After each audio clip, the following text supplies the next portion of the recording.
Assalamualaikum warahmatullahi wabarakatuh. Perkenalkan, nama saya Medi Alfiadela dengan NIM 2020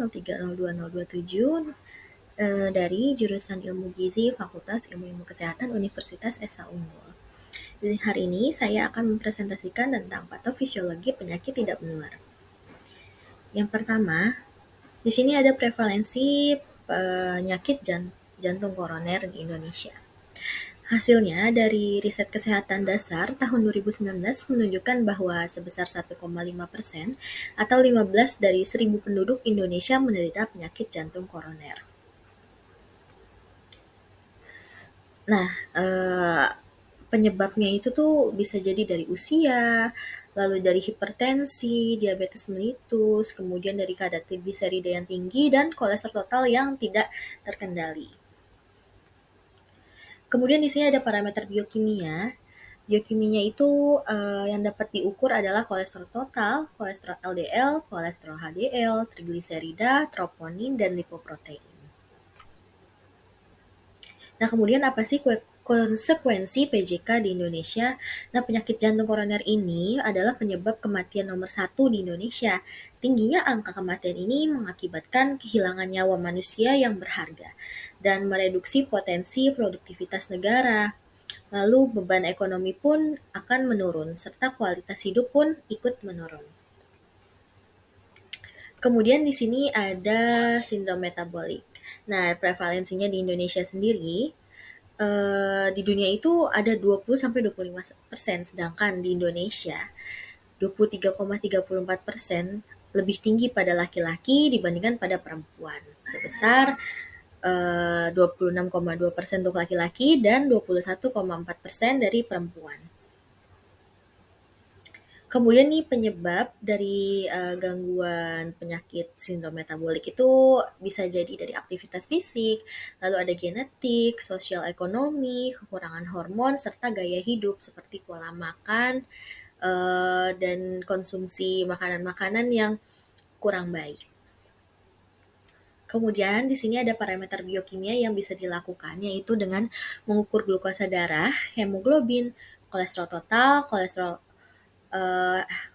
HDL dan LDL, kemudian ada trigliserida, asam urat, hormon tiroid, amonia, dan asam laktat. Nah, kemudian di sini nih ada konsekuensi penyakit sindrom metabolik di Indonesia.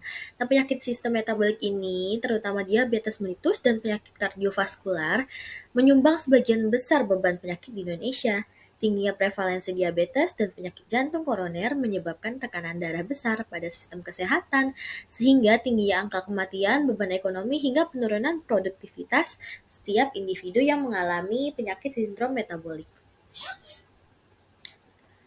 Nah, kemudian di sini ada kanker serviks. Nah, prevalensinya sendiri di Indonesia menurut Kemenkes RI tahun 2019, prevalensi kanker serviks menjadi urutan tertinggi kedua, terdapat 23,4 per 100.000 wanita terkena kanker.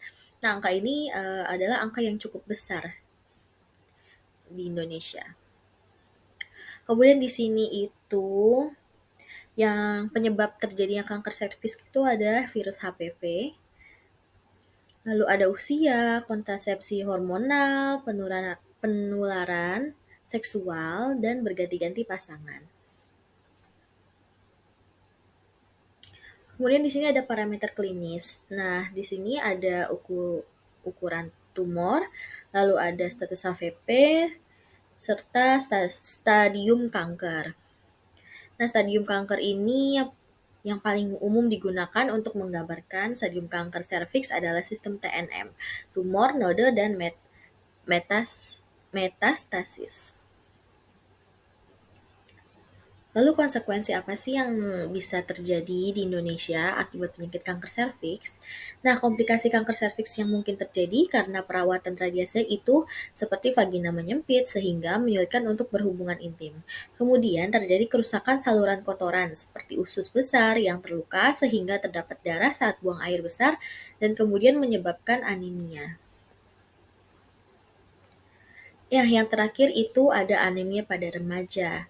Prevalensinya sendiri di Indonesia cukup besar. Berdasarkan data Riskesdas 2018, prevalensi anemia remaja sebesar 32%. Artinya 3-4 dari 10 remaja menderita anemia. Nah, angka ini adalah angka yang cukup besar ya. Kemudian hal tersebut dipengaruhi oleh kebiasaan asupan gizi yang tidak optimal dan kurangnya aktivitas fisik.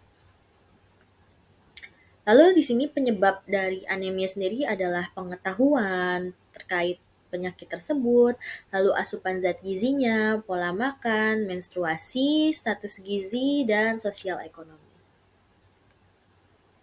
Kemudian di sini ada parameter klinis, yaitu yang bisa diukur adalah hemoglobin, hematokrit, eritrosit, retikulosit, pemeriksaan fisik lainnya, serta tekanan darah. Nah, di sini konsekuensi anemia sendiri pada remaja di Indonesia itu berdampak buruk terhadap penurunan imunitas, konsentrasi, prestasi belajar, kebugaran remaja, dan produktivitas. Nah, dari sini bisa dilihat bahwa anemia ini sangat buruk kalau terjadi pada remaja, karena mereka akan berkurang produktivitasnya, serta itu dapat mempengaruhi prestasi belajar mereka, sehingga nilai mereka tidak bagus di sekolahnya gitu. Nah, selain itu, secara khusus, anemia yang dialami remaja putri akan berdampak lebih serius, mengingat mereka adalah para calon ibu yang akan hamil dan melahirkan seorang bayi, sehingga memperbesar risiko kematian ibu melahirkan bayi lahir prematur, dan yang lebih berat lagi adalah bayi lahir rendah, yaitu BBLR. Sekian presentasi dari saya. Kurang lebihnya mohon maaf. Wassalamualaikum warahmatullahi wabarakatuh.